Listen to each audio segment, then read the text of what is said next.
checking on the poll question real quick because it's the results are interesting. What's your top of the bull market plan? 38% is split. There's two with 38% right now. Sell at a specific portfolio goal or sell when the market seems euphoric. And I got to tell those people that specific portfolio goal thing. I mean, if you don't get there, good luck if you didn't sell, because you may just be the people that are still here right now that bag held from 2021. Okay.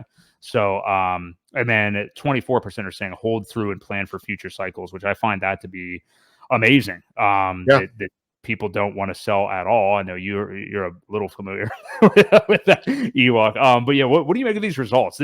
I feel like we do a 3-hour stream tonight. We don't have the time for it, but I love this kind of conversation. But yeah, what do you make of these results right now?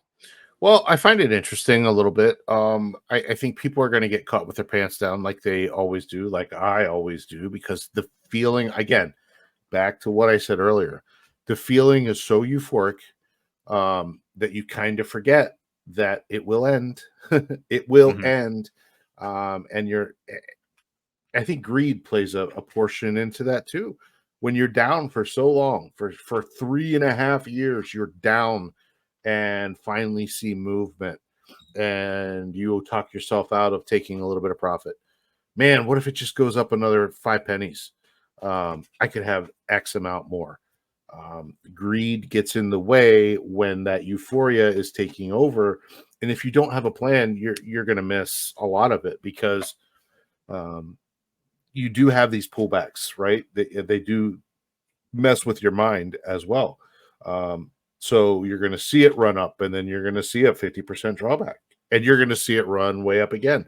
Don't forget, Hex doubled 13 or 14 times on average every 14 days for the period of that last cycle. So it was crazy what it was doing. And then when it finally stopped, everyone's like, well, this is just one of the normal pullbacks, right? It's just normal. This is what it does. This is what we do. And then it pulled back, and it kept pulling back. And you missed out on some of those gains. People are not going to call the top. Very few are going to call the bottom.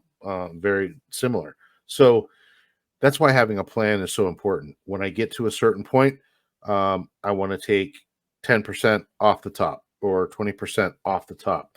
And then when I get to another point, I want to take another 20% of what I have left off of the table again, so that you have a plan, you stick to it. Otherwise, if you just wait until things feel euphoric,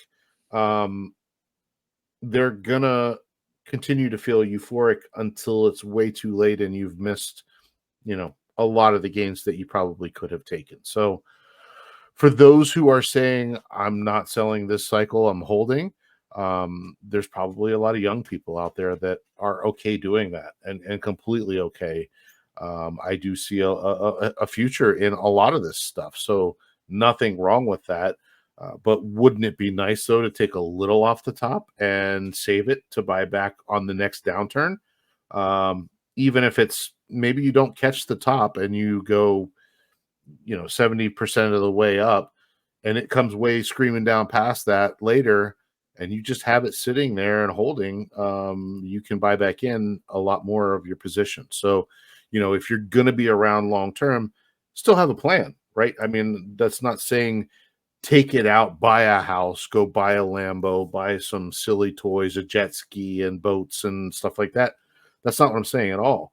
But take some profits so that you can hold it in the market, because we know it will come back down again. And if you're holding more dry powder at that time, you can definitely increase your position. So, there are ways to do it where you don't have to exit for the long term for the young people, but you should have a plan. And that is the most important thing, because, again, if you don't, the euphoria takes over, the greed takes over, you end up missing a lot of things that you could have had set up for the following cycle if you're not prepared. So I know it's kind of boring talk and nobody wants to have it, but it is planning for success and for yourself and for the next cycle. These are the lessons and the things that you need. And sometimes you just need to go through it. Like sometimes you have to have already been a bag holder, or not bought in the bear market and left the market and then came back, and then you didn't have the portfolio you thought you would have because you weren't DCAing when it was down. unfortunately, you have to learn those tough lessons. But I would say, like, for the people that are talking about wanting to hit a specific target and then they'll sell, I would say absolutely don't do that. And I mean, call it whatever. I mean, it's not really financial advice. It's just that why would you set a target that if I don't hit this, I'm not selling?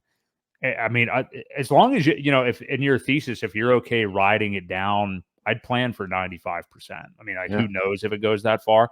We see that it can, has, and will again for tokens. So, and then off that 95%, do you even get back to the previous all-time high? I mean, Right. not that we're not saying that we think that that will happen with Pulse. I mean, I have a lot better visions in mind, but I would have a plan if your plan is just if I don't hit $1 million, then I'm not selling, because that million's going to turn into what, um, you know, 90 grand.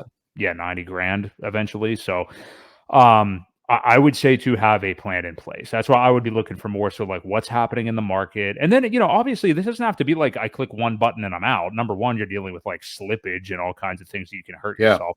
We're talking about like just the way you DC into the market, doing a DCA out. Like, you don't have to.